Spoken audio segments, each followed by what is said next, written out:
Alrighty, folks, let's get started. Good morning, Washington. Good afternoon, Virginia and West Virginia, and hope everywhere else in the country is doing well, whatever time it is for you. Welcome to another version of Talks today. Today is our back to school session. I was just chatting with Fiorella this morning, and we realized that we're about a year into doing Talks, and we've kind of sort of maintained consistency throughout. So huzzah us, that's pretty exciting. And we're very excited to join Carissa this morning. Carissa is an educator from the West Virginia Poison Center. So Carissa, how are you doing this? Well, afternoon for you, as I said. Doing pretty well. Good to hear. Also really fun news, it's apparently Fiorella's birthday today. So happy birthday, Fiorella. I promise I won't sing to you on the stream. Gotta show off my birthday gift. I love it so much. Becoming for a poison educator. Do you have any exciting birthday plans, or keeping it low key this year? Very low key. I'm all for it.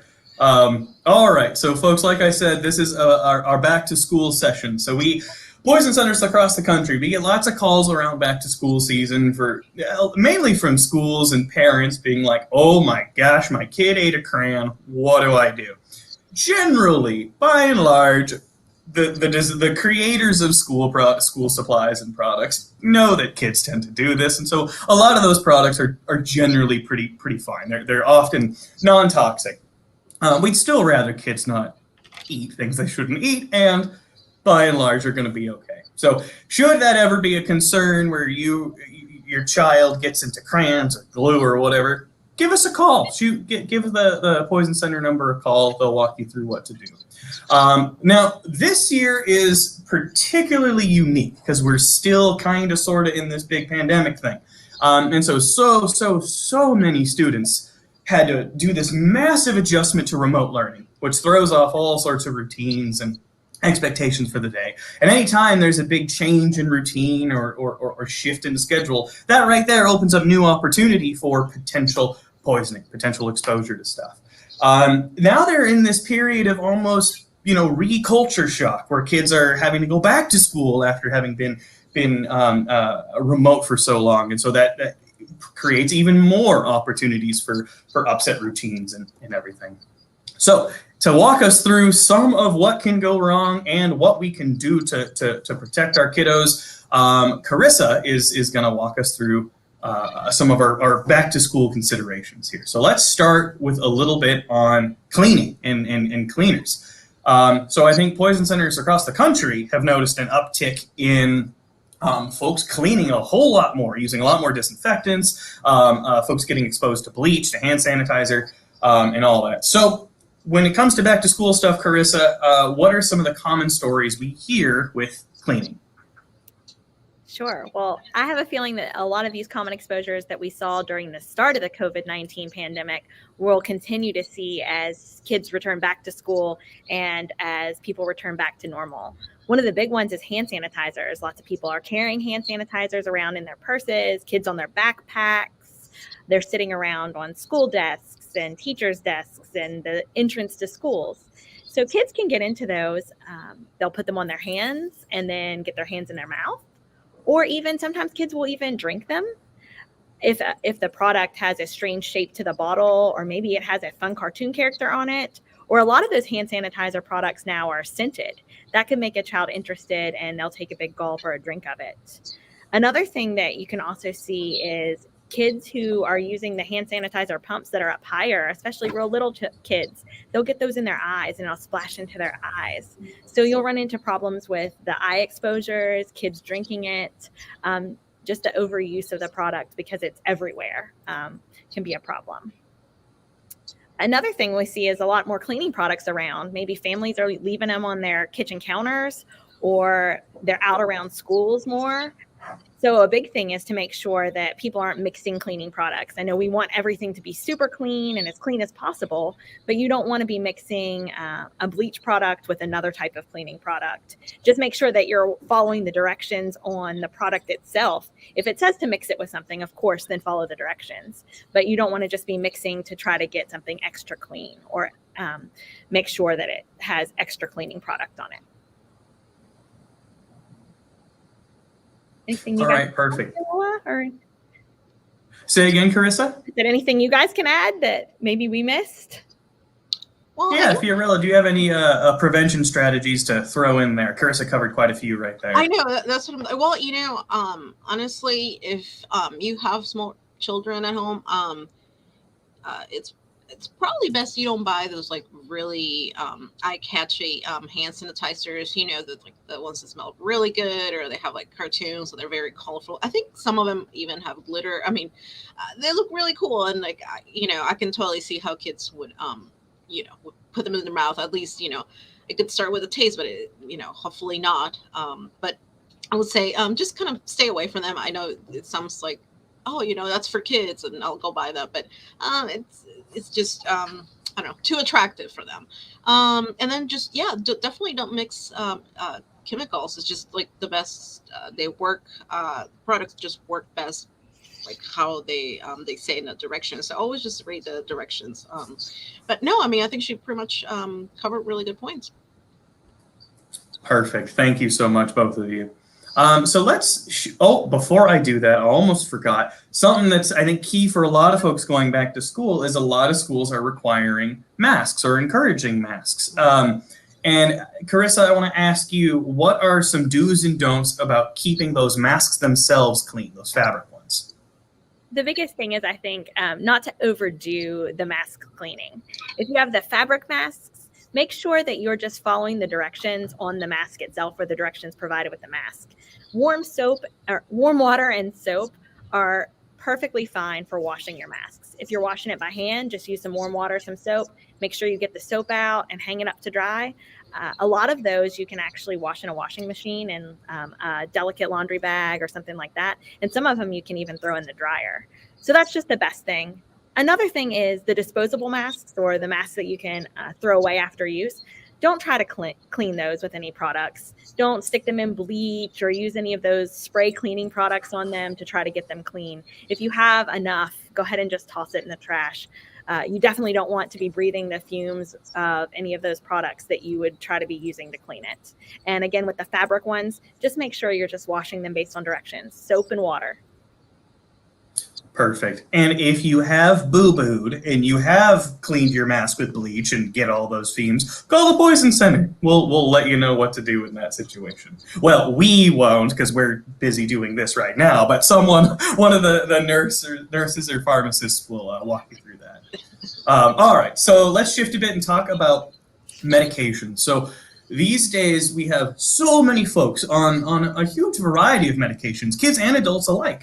And we were speaking a little bit about routines earlier, and one of the most important parts of developing good medication management practices is sticking to a routine. And anytime that routine is shifted, it opens up an opportunity to forget if you've taken a medication or not, to skip one by mistake, to possibly double dose. And especially, things are extra chaotic these days. If you live in a larger household where multiple folks are taking meds, you could accidentally take someone else's meds or vice versa. Even during a standard year, going back to school is a change in routine. We go in from summer to sheer chaos again. So, Carissa, then, what are some common med mistakes and ways to prevent those that we see at poison centers? Yeah, Alex, you're absolutely right. The biggest thing is routine, routine, routine. I can't say enough about how important routine is with medicine.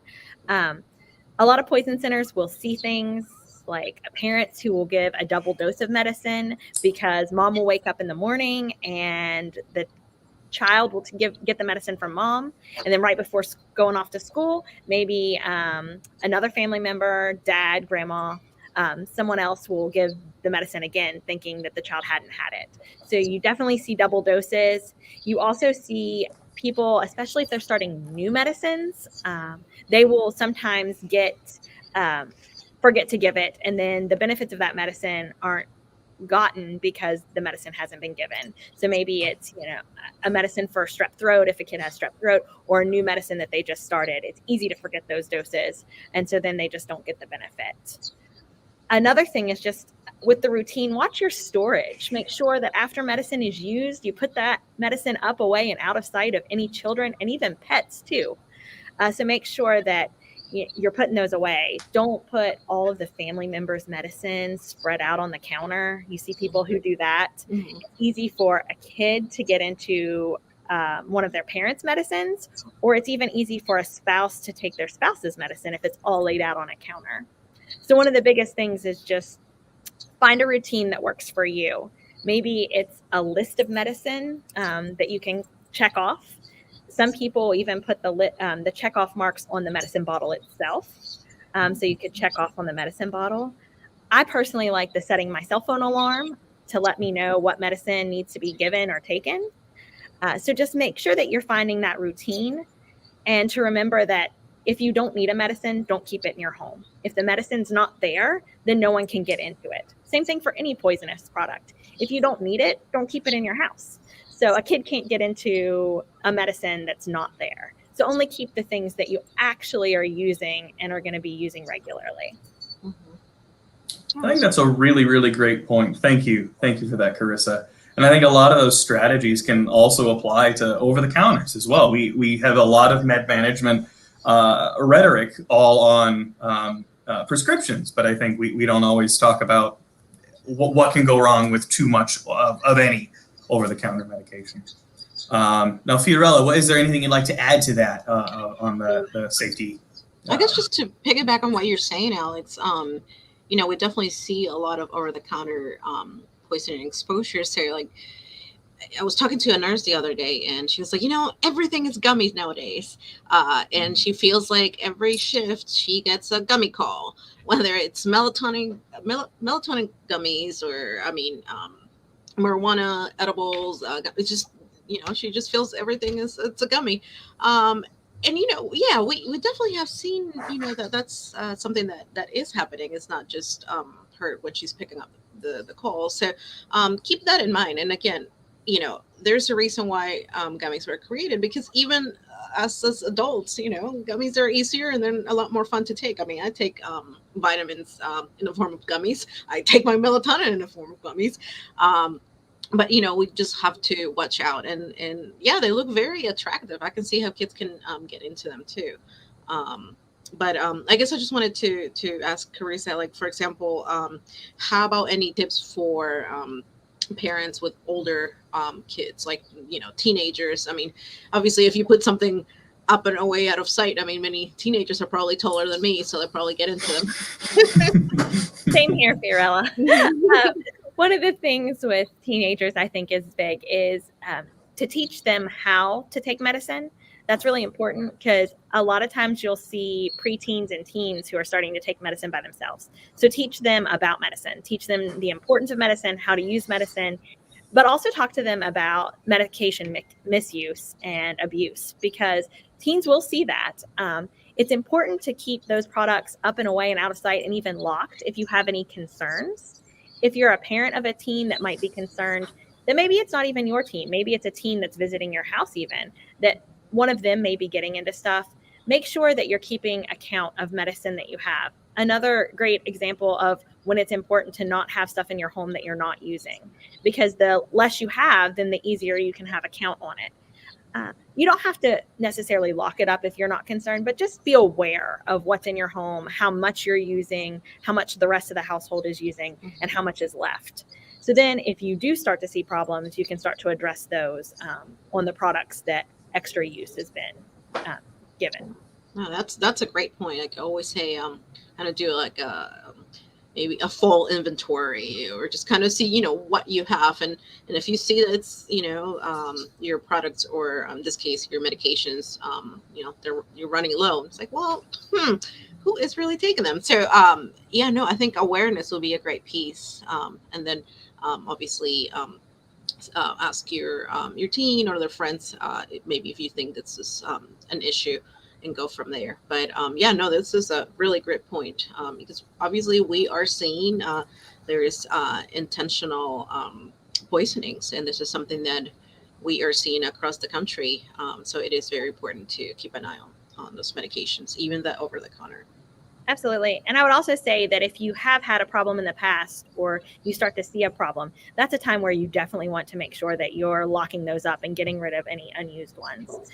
If there's a problem in your home, the best thing to do is find something that you can lock it safely in. Yeah, it could not be. It doesn't have to be your teen, but it could be like a friend or someone that they know. And yeah, you don't want to be the supplier without I mean, you don't want to be a supplier. Period. Excellent. Thank you both for walking through that. And we're getting close to the end point here. We were actually somewhat on time today. We rarely are. We often bleed into the 25-30 minute mark there. So just to kind of recap things, really, Poison Center, at home and in school in this case, safety prevention messaging, there's a lot of overlap regardless of the substance, whether it's cleaners or medications, safe storage, accurate labeling, make sure you follow the directions. These are all very, very, very key things that if we follow these, generally things are going to be just fine. And if there is ever a mistake, please give the Poison Center a call. We will not judge you or shame you, I promise. Those call takers have heard weirder stories than yours. And so our whole goal is to keep folks safe and to reduce harm in that particular moment of potential poisoning. All right. Well, do either of you have anything else to add before we go ahead and end the stream? Unless there's a massive surge of questions in the comments, but I'm not seeing any so far.